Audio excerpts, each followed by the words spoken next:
Hi all. இன்னைக்கு சனிக்கிழமை. எப்பவுமே அம்மா புரட்டாசி மாதம் 2வது வாரமே வந்து பெருமாளுக்கு தளிகை போட்டு சாமி கும்பிட்டுருவாங்க. இன்றைக்கி அதுக்கு தான் எல்லாம் ரெடி ஆகிட்டு இருந்தோம். அம்மாவே வந்து சாப்பாடு எல்லாமே செஞ்சுட்டாங்க.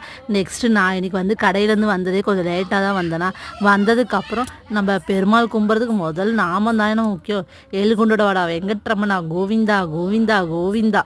இந்த ஒரு வார்த்தைக்கு வந்து ஒரு தனி பவர்னே சொல்லலாங்க.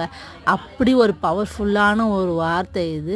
கோவிந்தா சொல்லும்போது அந்த 7 மலையை தாண்டி நம்ம வீட்டுக்கு வந்து பெருமாள் வருவார் அப்படின்னு ஒரு ஐதீகமே இருக்குது. இன்றைக்கி வந்து அம்மா எப்போவுமே எப்படி சாமி கும்பிடுவாங்க, வடை பாயாசம் சாம்பார் ரசம் சுண்டல் இதெல்லாம் வச்சு சாமி கும்பிடுவாங்க. நெக்ஸ்ட் வந்து கொஞ்சமாக வந்து பிரிஞ்சி அவங்களால அன்றைக்கி வந்து எது செய்யணும்னு தோணுதோ அதை செஞ்சு எடுத்துகிட்டு போய் கோவில்லையுமே கொடுத்துட்டு வந்துடுவாங்க. இன்றைக்கி வந்து பிரிஞ்சி மை தாளிச்சிருந்தாங்க.